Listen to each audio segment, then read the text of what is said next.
Assalamualaikum warahmatullahi wabarakatuh.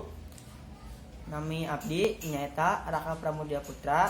Abdi di kelas 10 MIPA 2 SMA Negeri 2 Jonggol. Di dieu kuring bade ngalaporkeun hiji kagiatan anu temana nyaeta antisipasi virus corona. Tempat sareng waktosna. Kagiatan ieu bakal dilaksanakeun di Balai Desa tanggal 27 Maret 2020. Pamilon jeung calagara. Pamilonna nyaeta masyarakat, calagarana nyaeta dibagi dua. Aya nu di bagian pupuhu jeung di bagian acara. Pupuhuna nyaeta Asep. Calagarana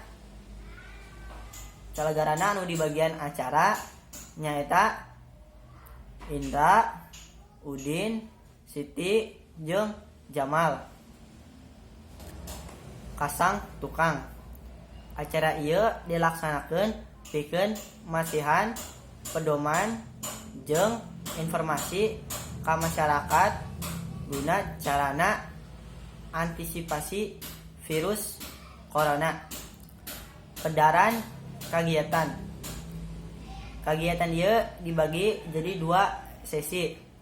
Anu pertama nyaeta pitunjuk pikeun masyarakat geuna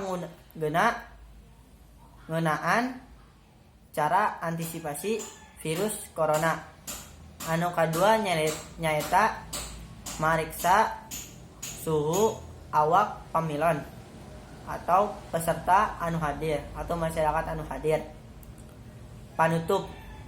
Mugia kegiatan ieu dilaksanakeun semoga bermanfaat bagi kabeh masyarakat. Sakitu ti abdi anu bisa ngalaporkeun kegiatan. Mohon maaf bila aya kasalahan kata. Wassalamualaikum warahmatullahi wabarakatuh.